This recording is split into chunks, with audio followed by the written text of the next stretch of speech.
नमस्कार दोस्तों, आप सभी लोगों का एक नई वीडियो में हार्दिक स्वागत है। आज की वीडियो में देखेंगे सेट नंबर 19 टॉप 40% महत्वपूर्ण प्रश्न सभी के सभी लिए गए हैं। और सेट नंबर जो 18 था उसमें कमेंट आया था कि उसमें वॉइस अच्छी नहीं आ रही थी, तो इस वीडियो में आप कमेंट करके बता सकते हैं कि वॉइस हमारी कैसी आ रही है। फ़िलहाल के लिए हमने कोशिश की कि वॉइस हमारी अच्छी ही जाए। उस वीडियो में पता नहीं कैसे दिक्कत हो गई, जो वॉइस अच्छी नहीं, बाकी जितने भी वीडियोस देखेंगे सभी में हमारी वॉइस क्लियर आ रही थी। तो चलिए वीडियो को स्टार्ट करते हैं और देखेंगे यहाँ पर सुपर 40 की क्लास हमारी जो श्रृंखला कंटिन्यू चल रही है। प्लेलिस्ट हमारी बनी हुई है, जितने भी सेट अभी तक हमने बनाए हैं सभी में टॉप 40 प्रश्न हैं और यहाँ तक कि अभी सेट नंबर 19 पे पहुँच गए हैं।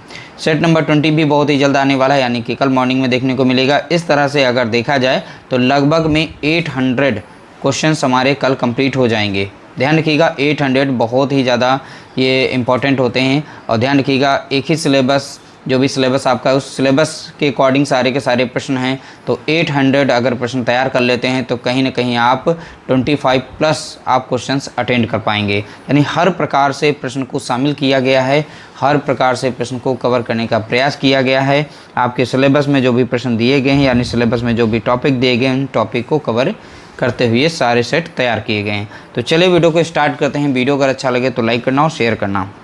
और इसकी अगर PDF प्राप्त करना चाहते हो तो इसका एक QR दिया जा रहा है या डिस्क्रिप्शन में लिंक दिया गया है टेलीग्राम का, वहीं से आप जुड़ सकते हैं, वहीं से आप इसकी PDF भी प्राप्त कर सकते हैं। तो चलिए वीडियो को स्टार्ट करेंगे और देखेंगे पहला प्रश्न हमारा कैसा है। तो प्रश्न पर फोकस करिएगा, प्रश्न संख्या 1। ठीक है, तो यहाँ पर एक प्रश्न दिया गया है, इसका राइट आंसर आप देखेंगे। लिखा है मानचित्र का उपयोग EVS शिक्षण में मुख्य रूप से किस कौशल को विकसित करने के लिए किया जाता है। तो मानचित्र का उपयोग EVS यानी पर्यावरण अध्ययन, तो EVS शिक्षण में मुख्य रूप से किस कौशल को विकसित करने के लिए किया जाता है। तो 4 यहाँ पर कौशल दिए गए हैं, किस कौशल को विकसित करने के लिए मानचित्र का उपयोग किया जा रहा है। तो पहला दिया गया है गणना करने का कौशल, स्थान दिशा और सापेक्ष स्थिति को समझने का कौशल, सुंदर चित्रकारी करने का कौशल, कविता पाठ का कौशल। तो आप लोगों को बता दें क्वेश्चन नंबर 1 का यहाँ पे राइट आंसर हो जाएगा ऑप्शन बी हो जाएगा। इसमें कौशल बढ़ेगा, जैसे स्थान दिशा और सापेक्ष स्थिति को समझने का कौशल इसमें अच्छा बनेगा। ठीक है, ध्यान रखिएगा, इसीलिए मानचित्र का उपयोग EVS शिक्षण में किया जाता है। अगला प्रश्न देखेंगे, प्रश्न संख्या यहाँ पर है 2, ग्लोब। ठीक है, ग्लोब का उपयोग पर्यावरण अध्ययन में मुख्य रूप से क्या समझाने के लिए किया जाता है। अगर पर्यावरण अध्ययन की क्लास चल रही है उसमें ग्लोब लेकर के अगर हम बच्चों को समझाना चाहते हैं तो क्या समझाने के लिए हम ग्लोब का इस्तेमाल करते हैं। तो सही यहाँ पर सटीक अपना राइट आंसर बताना है। तो 4 ऑप्शन दिए गए, इसमें से करेक्ट ऑप्शन अपना सेलेक्ट करेंगे। तो प्रश्न संख्या 2 है यहाँ पर, 2 का यहाँ पे राइट आंसर अगर देखें तो 2 का राइट आंसर हो जाएगा ऑप्शन ए, पृथ्वी की वास्तविक प्रतिरूप और महाद्वीप और महासागरों की 3D यानी जिसे कहते हैं त्रिआयामी स्थिति हम ग्लोब के माध्यम से सब बच्चों को समझा सकते हैं। ठीक है, पृथ्वी का वास्तविक प्रतिरूप, जिस तरह से पृथ्वी हमारे रियल में है उसी का वो मॉडल तैयार किया जाता है, यानी प्रतिरूप तैयार किया जाता है। और पृथ्वी यानी हमारी जो अर्थ है, अर्थ पर महाद्वीप हैं, महासागर हैं, इनकी 3D ये स्ट्रक्चर बनाई गई है। इसके माध्यम से हम सारे महासागर के बारे में, महाद्वीप के बारे में, ठीक है, सारी चीज़ें अच्छे से बच्चों को हम समझा सकते हैं। इसलिए यहाँ पर जो सटीक हमारा आंसर हो जाएगा वो ऑप्शन ए हो जाएगा।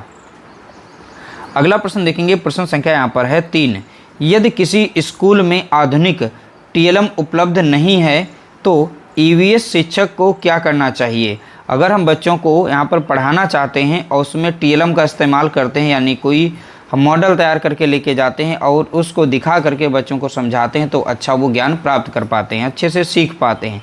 अगर बोला गया TLM उपलब्ध नहीं है तो EVS शिक्षक को क्या करना चाहिए।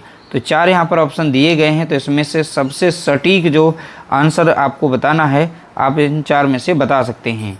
तो 3 का यहाँ पे राइट आंसर देखेंगे तो देखिए 3 का राइट आंसर है ऑप्शन बी, यानी स्थानीय स्तर पर उपलब्ध कम लागत वाली या कबाड़ से जुगाड़ सामग्री बनानी चाहिए।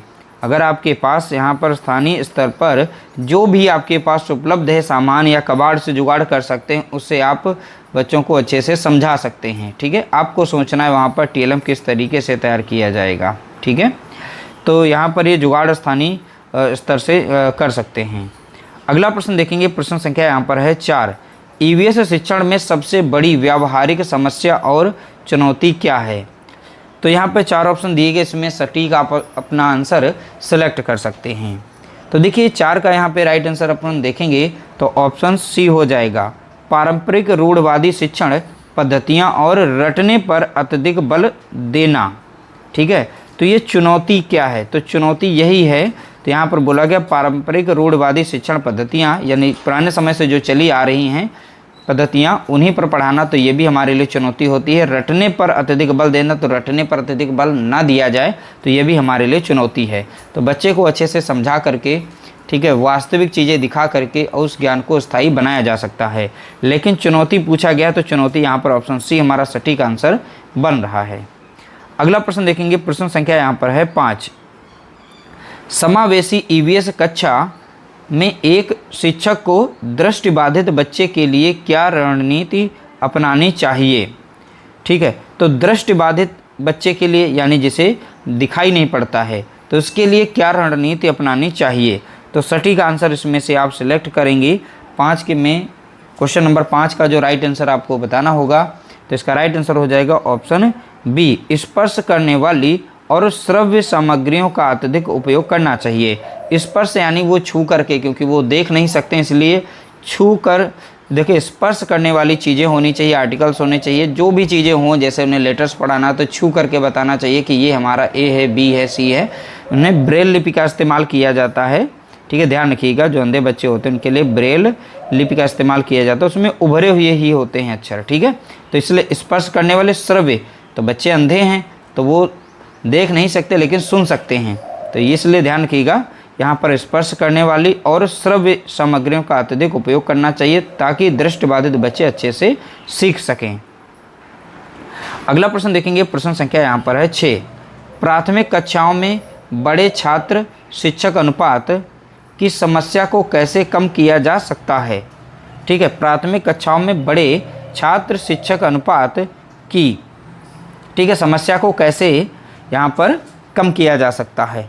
तो सबसे सटीक ऑप्शन यहाँ पे सेलेक्ट करेंगे, तो 6 का यहाँ पे राइट आंसर हो जाएगा ऑप्शन डी हो जाएगा, समूह अधिगम, यानी ग्रुप बनाकर उन्हें सिखाएं। सहकारी गतिविधियों का उपयोग करके हम उन बच्चों को, यानी जो भी समस्या रहेगी हमारी, ठीक है, यानी छात्र शिक्षक का जो अनुपात है, यानी बच्चे ज़्यादा हो गए शिक्षक कम है, तो आप क्या करेंगे, ग्रुप बना करके अगर उन्हें समझाते हैं तो इस तरीके से ग्रुप में बहुत ही अच्छे तरीके से बच्चे सीख पाएंगे और टीचर यानी अध्यापक पर भी बोझ नहीं रहेगा। ठीक है, तो चलिए अगला प्रश्न देखते हैं। यहाँ पर प्रश्न हमारा, प्रश्न संख्या यहाँ पर है 7। तो 7 का यहाँ पे करेक्ट आंसर देखेंगे, स्थानीय भाषा और मानक पाठ्य पुस्तक की भाषा के बीच अंतर के कारण आने वाली भाषाई समस्या को ईवीएस में कैसे हल किया जा सकता है? अगर मान लीजिए प्रश्न एक बार पढ़ने में अच्छे से नहीं समझ आया तो वीडियो को रोक करके आप दोबारा से प्रश्न को अच्छे से पढ़िएगा, उसके बाद अपना यहाँ से जो आपका राइट आंसर यानी सटीक जो आंसर बन रहा है वो आप बताएंगे। अब देखिए 7 का यहाँ पे राइट आंसर जो होगा वो ऑप्शन बी हो जाएगा, बच्चों की स्थानीय भाषा, जिसे हम मातृभाषा के नाम से जानते हैं, तो बच्चों की स्थानीय भाषा और उनके अनुभवों को कक्षा में स्थान और सम्मान देना चाहिए। ठीक है, जो स्थानीय भाषा में बच्चे अपना उत्तर दे रहे हैं या बोल रहे हैं तो उनको उन्हीं भाषा के लिए यानी बोलने के लिए, स्थानीय भाषा में बोलने के लिए उन्हें सम्मानित करना चाहिए। ठीक है, और जो भी अनुभव वो शेयर कर रहे हैं, अपनी स्थानीय भाषा में अनुभव शेयर कर रहे हैं पर वो सही बता रहे हैं, तो आपको उन्हें सम्मान देना चाहिए। अगला प्रश्न देखेंगे, प्रश्न संख्या यहाँ पर है 8। निम्नलिखित में से कौन सा एक बायोडिग्रेडेबल कचरा है जिसे हम जैव निम्नीकरण कहते हैं? तो बायोडिग्रेडेबल कचरा बताना है, जो कौन सा है इसमें जो आसानी से डिग्रेड हो जाता है, माइक्रोब्स यानी बैक्टीरिया के द्वारा डिकम्पोज हो जाता है। तो 8 का यहाँ पे राइट आंसर देखेंगे, तो 8 का राइट आंसर हो जाएगा ऑप्शन ए, यानी सब्जी और फलों के छिलके जो होते हैं अगर मिट्टी में डाल दें या पॉलीथीन में रख दें तो वो सड़ जाते हैं, ईजिली डिकम्पोज हो जाते हैं। कांच ले लो, प्लास्टिक ले लो, इस तरीके से अन्य कोई चीज़ें लेंगे, उन्हें मिट्टी में रखो चाहे जहाँ रखो तो वो वैसी की वैसी ही रखी रहती हैं, वो नॉन बायोडिग्रेडेबल होती हैं। और बायोडिग्रेडेबल यानी जो आसानी से माइक्रोब्स के द्वारा जो कॉम्प्लेक्स सब्सटेंस हैं वो ईजियर यानी सिंपल फॉर्म में जो ईजिली टूट जाएं। अगला प्रश्न देखेंगे, प्रश्न संख्या 9।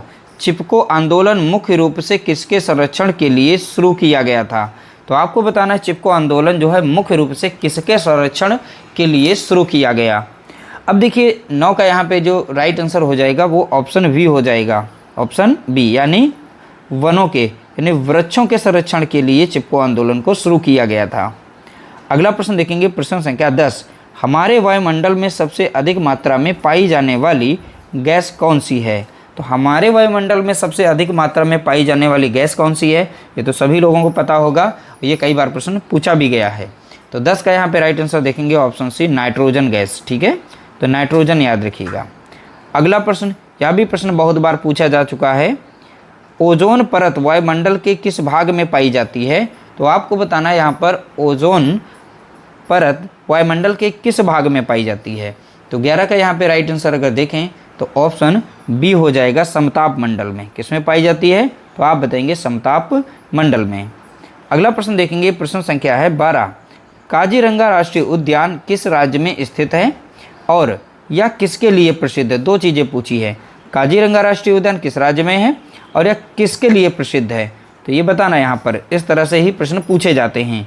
तो 12 का यहाँ पर सटीक आंसर अपना सेलेक्ट करेंगे, तो इसका राइट आंसर हो जाएगा ऑप्शन ए, असम राज्य में। काजीरंगा कहाँ है, असम राज्य में। यह किसके लिए है, एक सींग वाले गैंडे के लिए प्रसिद्ध है।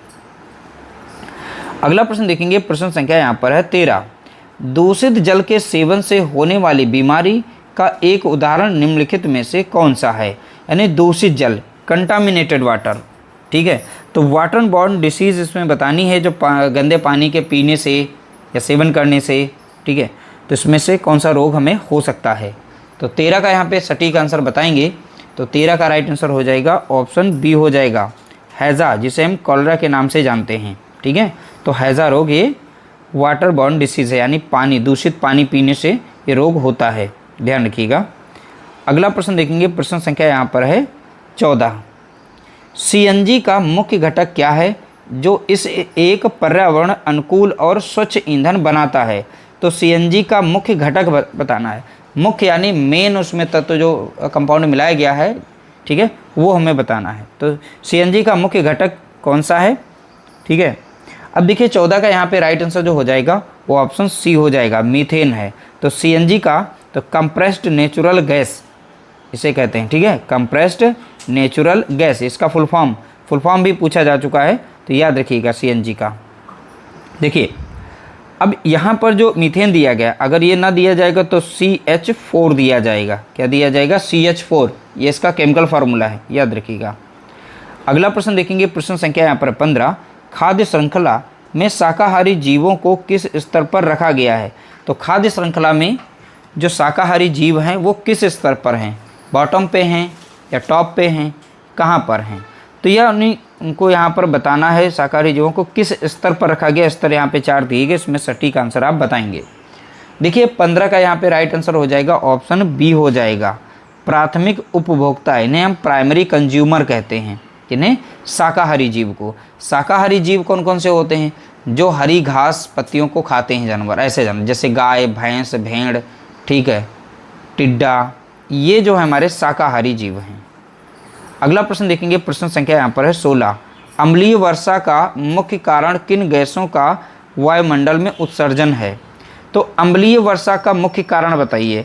जो अम्लीय वर्षा होती है, बरसात तो नॉर्मल होती है जो कि स्वच्छ पानी होता है, लेकिन हम इतना प्रदूषण फैला रखे हैं कि वो हमारी जो दूषित एयर है, ठीक है, पानी के साथ मिक्स होकर के वो एसिड बना लेती है, तो उसे कहते हैं अम्ल वर्षा।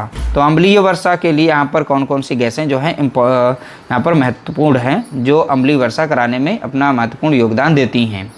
ठीक है, तो 16 का यहाँ पे राइट आंसर अगर देखेंगे तो ऑप्शन सी होता है, इसमें सल्फर डाइऑक्साइड है और नाइट्रोजन डाइऑक्साइड है। ठीक है, नाइट्रोजन ऑक्साइड, याद रखिएगा, नाइट्रोजन ऑक्साइड और सल्फर डाइऑक्साइड, ये दोनों गैसें पानी के साथ रिएक्शन करके एसिड बनाती हैं, इसीलिए वो पानी जो होता है नीचे जब गिरता है तो हमारे स्मारक, बिल्डिंग्स जैसे ताजमहल, ठीक है, तो ये सारी वहाँ पे जो स्टोन हैं उन्हें वो डैमेज करता है। तो अब इस तरीके से एसिड रेन के द्वारा जो हमारा पत्थर जो ख़राब हो रहा है उसे लेप्रोसी कहते हैं। ये भी एक बार प्रश्न पूछा गया था, जो एसिड से ख़राब होने वाली जो पत्थर होते हैं और जिस वजह से वो पत्थर ख़राब होते हैं, गलते हैं, ठीक है, अपना रंग चेंज करते हैं, उस प्रक्रिया को क्या कहते हैं, तो याद रखिएगा लेप्रोसी। अगला प्रश्न देखेंगे, प्रश्न संख्या यहाँ पर 17। प्राथमिक स्तर पर पर्यावरण अध्ययन की एक अच्छी पाठ्यचर्या में क्या विशेषता होनी चाहिए? ठीक है, तो प्राथमिक स्तर पर पर्यावरण अध्ययन की एक अच्छी पाठ्यचर्या में क्या विशेषता होनी चाहिए, क्या चीज़ इसमें से शामिल होनी चाहिए? ठीक है, तो 17 का यहाँ पे राइट आंसर देखेंगे तो 17 का राइट आंसर हो जाएगा ऑप्शन बी हो जाएगा। अपने आसपास को खोजने खंगालने के अवसर प्रदान करना, तभी तो हम अपने वातावरण के बारे में समझ पाएंगे, अपने इन्वायरमेंट के बारे में समझ पाएंगे। ठीक है, तो अपने आसपास खोजने, जैसे पेड़ पौधे हो गए, जीव जंतु हो गए, ये सभी के सभी हमारे ईवीएस टॉपिक में आते हैं, यानी पर्यावरण अध्ययन में आते हैं। अगला प्रश्न देखेंगे, प्रश्न संख्या यहाँ पर है 18। पर्यावरण अध्ययन की कक्षा में अवधारणाओं को स्पष्ट करने के लिए कविताओं और कहानियों का उपयोग किसमें मदद करता है? तो पर्यावरण अध्ययन की कक्षा में अवधारणाओं को स्पष्ट करने के लिए हम कविताएं भी सुनाते हैं, कहानियां भी सुनाते हैं। इनका उपयोग करके हम किस में मदद करते हैं, किस चीज़ को हम अच्छा बना सकते हैं? ठीक है, तो यहाँ पर 4 ऑप्शन दिए गए, इसमें से सटीक अपना आंसर चारों ऑप्शन पढ़िएगा अच्छे से, उसके बाद अपने स्तर से अपना आंसर जो है सिलेक्ट करेंगे। देखिए 18 का यहाँ पे जो राइट आंसर हमारे स्तर से बन रहा है वो ऑप्शन सी है। तो 18 का राइट आंसर क्या होगा? ऑप्शन सी, यानी कि स्थानीय और वैश्विक स्तर पर संसार की प्रकृति को खोजने और कल्पना करने की क्षमता को बढ़ावा देने में। तो ये सबसे सटीक आंसर यहाँ पर देखा जाएगा। अगला प्रश्न देखेंगे, प्रश्न संख्या 19 है। प्राथमिक स्तर पर शिक्षण की खेल विधि किस पर आधारित है? तो प्राथमिक स्तर पर जो शिक्षण की खेल विधि है या किस पर आधारित है, ये बताना है। 19 का यहाँ पे राइट आंसर देखेंगे तो 19 का राइट आंसर हो जाएगा ऑप्शन बी हो जाएगा। शिक्षण सिद्धांतों के समाजशास्त्री और मनोवैज्ञानिक सिद्धांतों पर आधारित है। किस पर? तो याद रखेंगे ऑप्शन बी। ऑप्शन बी हमारा यहाँ पर राइट आंसर हो जाएगा। अगला प्रश्न देखेंगे, प्रश्न संख्या यहाँ पर है हमारे 20। पर्यावरण अध्ययन के शिक्षक के रूप में आप बच्चों को चिड़ियाघर ले जाने की योजना बनाते हैं, तो निम्नलिखित में से कौन सी गतिविधि करने की अनुमति आप बच्चों को नहीं देंगे? अब देखिए, पर्यावरण अध्ययन के शिक्षक के रूप में, ठीक है, जैसे आप पर्यावरण पढ़ाते हैं, ठीक है, आप बच्चों को फिर अब पार्क में ले जाते हैं, चिड़ियाघर में ले जाते हैं यहाँ पर, तो आप बच्चों को कौन सी अनुमति नहीं देंगे? तो 4 यहाँ पर ऑप्शन दिए गए, इसमें सटीक आंसर आप बताएंगे।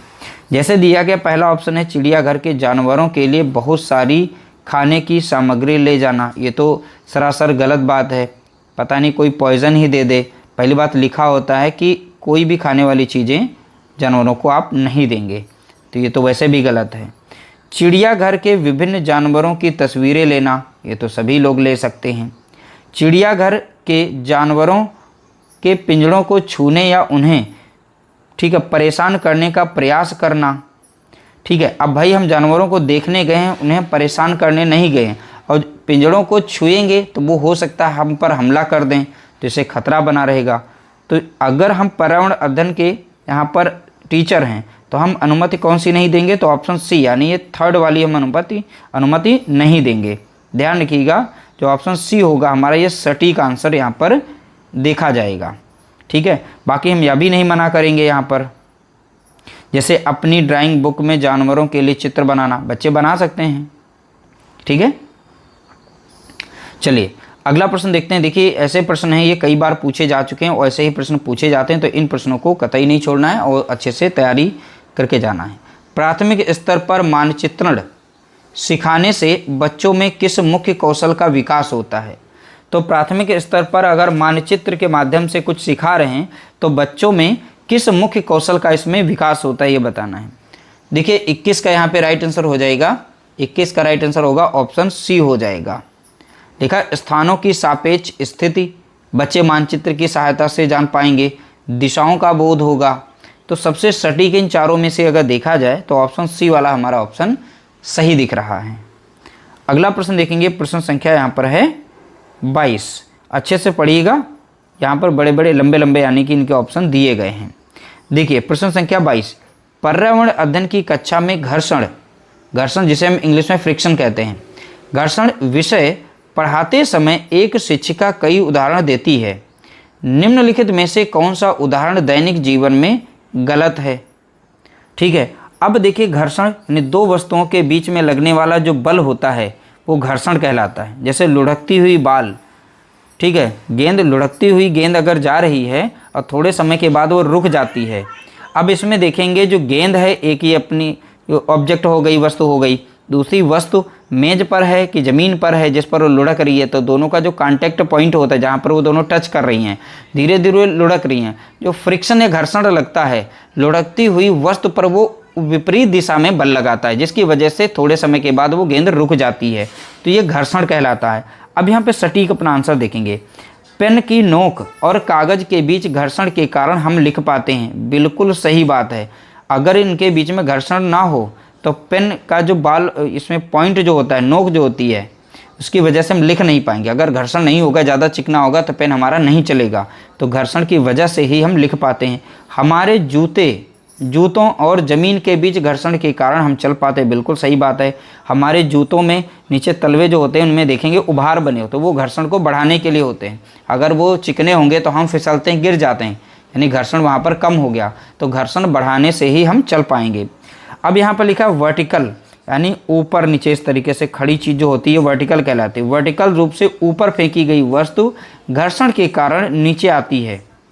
अब देखिए यहाँ पर ये सरासर बात ये गलत है, क्योंकि बोला गया भाई ऊपर कोई चीज़ फेंकी गई और फिर नीचे गिरेगी, तो ये गुरुत्वाकर्षण बल के कारण। तो हमारा जो सटीक आंसर बनेगा यहाँ पर तो ऑप्शन सी हो जाएगा, जो कि यहाँ पर ये गलत है। और उसमें ये चीज़ यहाँ पर ये बताई गई गुरुत्वाकर्षण के कारण ऐसा होता है, क्योंकि ये बता रहा है ना कि ये भैया घर्षण के कारण हो रहा है। इसीलिए यहाँ पर ऑप्शन सी हमारा राइट आंसर हो जाएगा। अगर हम आसमान में कोई चीज़ फेंकते हैं, ऊपर से वो नीचे गिरती है, तो ये गुरुत्वाकर्षण बल के कारण नीचे गिरती है, ठीक है, ध्यान रखिएगा, ना कि घर्षण के कारण। और इसमें दो सतहें होनी चाहिए थी घर्षण में। यहाँ तो हमने ऊपर फेंका तो हवा में ही है, इसे तो कोई भी चीज़ नहीं रोक रही है, ये तो तुरंत नीचे खींची जा रही है। किसके कारण? गुरुत्वाकर्षण के कारण। ऑप्शन सी हमारा यहाँ पर राइट आंसर होगा। अगला प्रश्न देखेंगे, प्रश्न संख्या 23। पर्यावरण अध्ययन में लिखा दत्त कार्य, जिसे हम असाइनमेंट कहते हैं, का मुख्य उद्देश्य क्या होना चाहिए? असाइनमेंट क्यों दिया जाता है? किस उद्देश्य से अध्यापक हमें असाइनमेंट यानी दत्त कार्य देते हैं? ठीक है, तो 23 का यहाँ पे राइट आंसर अगर देखेंगे तो ऑप्शन सी हो जाएगा, अधिगम विस्तार के अवसर प्रदान करना, यानी वो और भी बहुत ही अच्छे से सीख पाएंगे। ठीक है, तो इसलिए ऑप्शन सी हमारा यहाँ पर सटीक आंसर माना जाएगा। अगला प्रश्न देखेंगे, प्रश्न संख्या यहाँ पर है 24। पर्यावरण अध्ययन की पाठ्य पुस्तकों में विभिन्न विषयों में करके देखो खंड शामिल करने का क्या उद्देश्य है? यानी करके देखो, भाई कोई भी काम है अगर हम करेंगे नहीं तो सीखेंगे कैसे? तो करके देखो खंड शामिल करने का उद्देश्य क्या है? अब देखिए 24 का यहाँ पर जो ऑप्शन दिए गए इसमें सटीक आंसर निकालेंगे तो सटीक आंसर में हमारा जो बिल्कुल सटीक सही जो आंसर देखा जाएगा वो ऑप्शन बी हो जाएगा, प्रत्यक्ष हस्तपरक अनुभव प्रदान करना। और जो भी हम इसमें प्रत्यक्ष परख अनुभव कर रहे हैं वो सदा के लिए स्थायी ज्ञान हमारा बन जाता है। करके अगर सीखते हैं तो स्थायी ज्ञान हमारा बनता है। अगला प्रश्न देखेंगे, प्रश्न संख्या 25। कक्षा 4 की एक शिक्षिका ने अपने विद्यार्थियों से कहा, कुछ वयोवृद्ध, जिन्हें हम बूढ़े लोग कहते हैं, लोगों से पूछिए कि जब वे जवान थे तो क्या उन्होंने कुछ ऐसे पौधे देखे थे जो आजकल नहीं दिखाई देते हैं? यह प्रश्न किस कौशल के आकलन को बढ़ावा नहीं देता है? ठीक है, बहुत ही अच्छे से प्रश्न को पढ़िएगा, ऐसा प्रश्न अक्सर पूछा जाता है। तो 25 का यहाँ पे अगर सटीक आंसर हम देखें तो 25 का राइट आंसर हो जाएगा ऑप्शन डी, यानी प्रयोग। ठीक है, तो प्रयोग ऑप्शन यहाँ पर हमारा डी जो है गलत होगा। बाकी चर्चा हो रही है, प्रश्न पूछना, अभिव्यक्ति, ये तीनों यहाँ पे सही होंगे। जो नहीं बढ़ावा देता है, ठीक है, वो है प्रयोग, इस प्रश्न के हिसाब से ध्यान रखिएगा। अगला प्रश्न देखेंगे, प्रश्न संख्या है 26। निम्नलिखित में से कौन सा प्राथमिक स्तर पर पर्यावरण अध्ययन के शिक्षण का उद्देश्य नहीं है? तो पर्यावरण शिक्षण का उद्देश्य नहीं है, तो ये बताना है। तो 4 ऑप्शन में से सटीक आंसर आप बताएंगे। तो 26 का यहाँ पे राइट आंसर देखेंगे तो 26 का राइट आंसर हो जाएगा ऑप्शन बी हो जाएगा, बच्चों पर तकनीकी शब्दों और परिभाषाओं का बोझ डालना। अब देखिए यहाँ पर बच्चों पर किसी भी तरीके से हम शिक्षण में बोझ नहीं डाल सकते हैं। तो तकनीकी शब्दों और भाषाओं का बोझ डालना, तो ये सरासर गलत है, ध्यान रखिएगा। बाकी तीनों ऑप्शन सही हैं, जैसे बच्चों को खंगालने खोजने के भरपूर अवसर देना, इससे बच्चा और बेहतर बनता है। प्राकृतिक और सामाजिक पर्यावरण के प्रति उत्सुकता जगाना, ठीक है, बिल्कुल सही बात है, ये भी होनी चाहिए। संज्ञानात्मक और मनोप्रेरणा कौशलों के विकास में सहायता करना, बिल्कुल सही बात है, ये सारे के सारे पॉइंट जो हैं सही हैं। ठीक है, अगला प्रश्न देखेंगे, प्रश्न संख्या यहाँ पर है 27। पर्यावरण अध्ययन की पाठ्य पुस्तक में रेलवे टिकट का एक नमूना दिखाने का क्या विचार है। भाई पर्यावरण अध्ययन में अगर ये पर्यावरण अध्ययन शिक्षक जो है वो रेलवे टिकट बच्चों को दिखाता है, तो यहाँ पर जो टिकट दिखाया गया है ये उद्देश्य यहाँ पर क्या रहेगा, ठीक है, ये बताना है। तो 27 का यहाँ पे राइट आंसर देखेंगे 4 ऑप्शन के हिसाब से, तो 27 का राइट आंसर हो जाएगा ऑप्शन सी, बच्चों को वास्तविक जानकारी से अंतःक्रिया करने का अवसर देना और अवलोकन कौशल विकसित करना। बहुत ही सटीक आंसर, और हमारा यहाँ पर करेक्ट आंसर ऑप्शन सी होगा। अगला प्रश्न देखेंगे, प्रश्न संख्या यहाँ पर 28। निम्नलिखित में से कौन सा सिद्धांत पर्यावरण अध्ययन के अधिगम में सबसे महत्वपूर्ण है। ध्यान रखिएगा, सबसे महत्वपूर्ण, तो ये बोला गया सिद्धांत पर्यावरण अध्ययन के अधिगम में सबसे महत्वपूर्ण, तो 28। उसके लिए चारों ऑप्शन को अच्छे से पढ़ेंगे, तो 28 का राइट आंसर यहाँ पर देखेंगे तो ऑप्शन बी देखने को मिलेगा, सक्रिय भागीदारी और सामाजिक अंतःक्रिया का सिद्धांत। तो ऑप्शन बी हमारा यहाँ पर सही एकदम सटीक आंसर बैठ रहा है। अगला प्रश्न देखेंगे, प्रश्न संख्या यहाँ पर है 27। प्राथमिक स्तर पर ईवीएस की कक्षा में जल संरक्षण विषय को प्रभावी ढंग से कैसे सिखाया जा सकता है।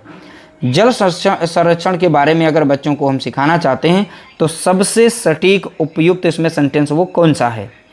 तो 29 का यहाँ पे राइट आंसर देखेंगे, इसका राइट आंसर है ऑप्शन सी, बच्चों को उनके घरों में पानी के उपयोग का ऑडिट यानी जांच करने और कमियों को सुधारने की परियोजना देकर। ठीक है, तो सबसे उपयुक्त और यहाँ पर सटीक जो ऑप्शन होगा हमारा ऑप्शन सी हो जाएगा। अगला प्रश्न देखेंगे, प्रश्न संख्या यहाँ पर है 30। पर्यावरण अध्ययन में प्रोजेक्ट विधि का मुख्य लाभ क्या है।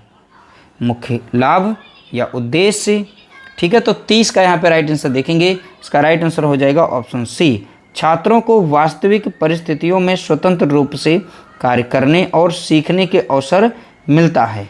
सीखने का यहाँ पर अवसर भी मिल रहा है। ठीक है, तो सबसे सटीक और सही आंसर जो हमारा हो जाएगा ऑप्शन सी हो जाएगा। अगला प्रश्न देखेंगे, प्रश्न संख्या यहाँ पर है 31। सीखने के रूप में आकलन पर्यावरण अध्ययन में मुख्य रूप से किससे संबंधित है। ठीक है, सीखने के रूप में आकलन पर्यावरण अध्ययन में मुख्य रूप से किससे संबंधित है। तो 4 ऑप्शन दिए गए, इसमें से अपना राइट आंसर सिलेक्ट कर सकते हैं। 31 का यहाँ पे राइट आंसर हो जाएगा ऑप्शन बी हो जाएगा, विद्यार्थी द्वारा स्वयं का आकलन और सहपाठी आकलन। तो सबसे सटीक आंसर हो जाएगा ऑप्शन बी हो जाएगा। 31 का राइट आंसर क्या होगा, ऑप्शन बी। अगला प्रश्न देखेंगे, प्रश्न संख्या यहाँ पर है 32। कक्षा में किसी संवेदनशील मुद्दे जैसे शिकार या वनों की अंधाधुंध कटाई पर बच्चों को संवेदनशील बनाने के लिए शिक्षक को किस शिक्षण सामग्री का उपयोग करना चाहिए। तो 32 का यहाँ पे राइट आंसर आप बताएंगे, तो अपना यहाँ पर विवेक लगाइए और सटीक आंसर बताइए। अब 32 का यहाँ पे राइट आंसर देखेंगे, ऑप्शन बी हो जाएगा, केस स्टडी और वास्तविक समाचार पत्रों की रिपोर्ट। ठीक है, तो यहाँ पर जो सटीक आंसर हमारा बनेगा वो ऑप्शन बी बन जाएगा। ठीक है, अगला प्रश्न यहाँ पर देखेंगे, प्रश्न संख्या है 33। प्राथमिक स्तर पर ईवीएस की कक्षा में कहानियों को एक प्रमुख शिक्षण उपकरण के रूप में क्यों उपयोग किया जाता है। भाई प्राथमिक स्तर पर जो ईवीएस की क्लासेस होती हैं इनमें कहानियों को एक प्रमुख शिक्षण उपकरण के रूप में प्रयोग किया जाता है, तो ऐसा क्यों किया जाता है। तो 33 का यहाँ पे राइट आंसर आपको बताना है। तो 33 का राइट आंसर हो जाएगा ऑप्शन ए हो जाएगा, कहानियों में संदर्भगत अधिगम प्रदान करने की क्षमता होती है। कहानियों के माध्यम से कोई हम टॉपिक समझाना चाहते हैं तो बच्चों को बहुत ही आराम से ईवीएस क्लास की कक्षा हो या अन्य कोई आपकी क्लास हो या किसी अन्य टॉपिक की हो, सब्जेक्ट या विषय की हो, तो आप कहानियों के माध्यम से कोई चीज़ समझाते हैं तो बच्चों में स्थायी वो ज्ञान बनता है। अगला प्रश्न देखेंगे, प्रश्न संख्या यहाँ पर है 34। निम्नलिखित में से कौन सी एक अच्छे पर्यावरण अध्ययन शिक्षक की एक मुख्य विशेषता है? ठीक है, निम्नलिखित में से कौन सी एक अच्छे पर्यावरण अध्ययन शिक्षक की मुख्य विशेषता है? तो 4 ऑप्शन में से आप अपना सही यानी राइट आंसर आप सेलेक्ट करेंगे। 34 का यहाँ पे राइट आंसर अगर देखेंगे तो ऑप्शन बी हो जाएगा। वह बच्चों के विचारों, अनुभवों और स्थानीय ज्ञान को स्वीकार करता है और सम्मान देता है, वही सबसे अच्छा पर्यावरण अध्ययन शिक्षक कहलाएगा। ठीक है, जो बच्चों के विचारों को समझे, अनुभव को समझे और स्थानीय ज्ञान को स्वीकार करे। जो बच्चे अपने स्थानीय ज्ञान के आधार पर जो चीज़ें बता रहे हैं और उन्हें उन बच्चों को सम्मानित करना चाहिए। अगला प्रश्न देखेंगे, प्रश्न संख्या यहाँ पर है 35। पर्यावरण अध्ययन में लिखा क्षेत्र भ्रमण का मुख्य उद्देश्य क्या होता है? पर्यावरण अध्ययन में अगर बच्चों को क्षेत्र भ्रमण कराया जाता है तो उसका उद्देश्य क्या रखा जाता है? तो 35 का यहाँ पर राइट आंसर देखेंगे तो 35 का अगर हम राइट आंसर इन 4 ऑप्शन में से सेलेक्ट करें तो इसका राइट आंसर हो जाएगा ऑप्शन सी हो जाएगा। प्रकृति और वास्तविक जीवन की वस्तुओं के साथ प्रत्यक्ष अनुभव प्राप्त करना। ठीक है, तो सबसे सही और सटीक आंसर हो जाएगा ऑप्शन सी। अगला प्रश्न देखेंगे, प्रश्न संख्या यहाँ पर दिया गया है 36। तो चारों ऑप्शन यहाँ तक दिए गए हैं, अच्छे से पढ़िएगा। प्रश्न संख्या 36, एक समावेशी ईवीएस कक्षा में धीमी गति से सीखने वाले बच्चे की मदद के लिए शिक्षक को क्या करना चाहिए? अब बोला गया, अच्छे से पढ़िएगा। देखिए, एक समावेशी ईवीएस कक्षा में धीमी गति से सीखने वाले बच्चे की मदद के लिए शिक्षक को क्या करना चाहिए?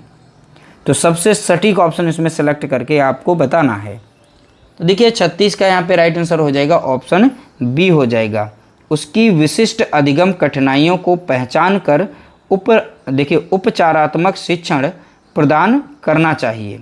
यानी जो भी बच्चे में कमियां हैं जिसकी वजह से वो सीख नहीं पा रहा है, धीमी गति से चल रहा है, धीमे चलने का मतलब यानी उसमें सीखने की क्षमता कम है, तो उन कमियों को पहचानना चाहिए और उनका निवारण भी करना चाहिए। बोला गया ना, उपचारात्मक, उपचार कैसे किया जाए उसके बारे में सोचना चाहिए। अगला प्रश्न देखेंगे, प्रश्न संख्या यहाँ पर है 37।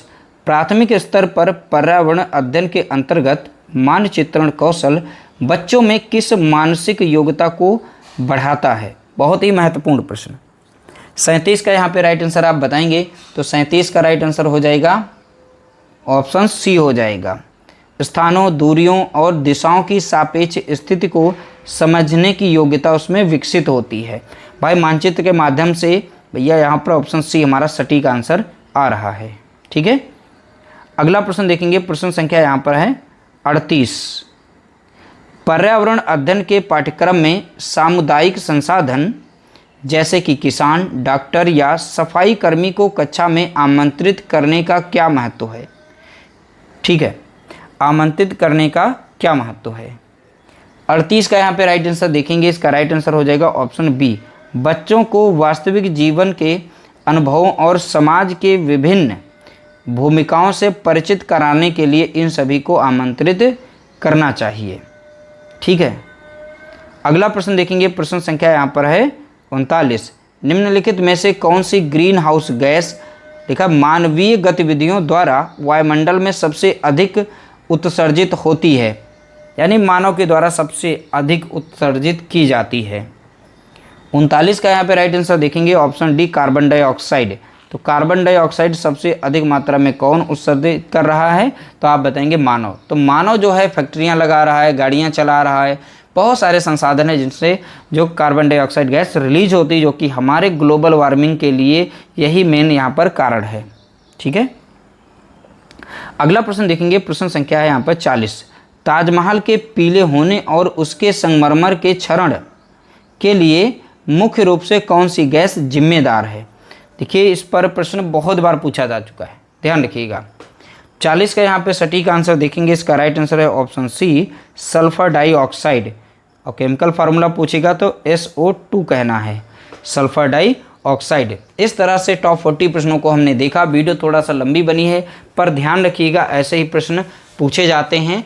और बाकी जितने भी सेट 1 से लेकर के सेट 16 तक के हमने दिखाए वो छोटे छोटे क्वेश्चन थे। अब साइको बेस्ड भी प्रश्न इसमें रखे जाते हैं। ये साइको बेस्ड तुम्हारे प्रश्न थे।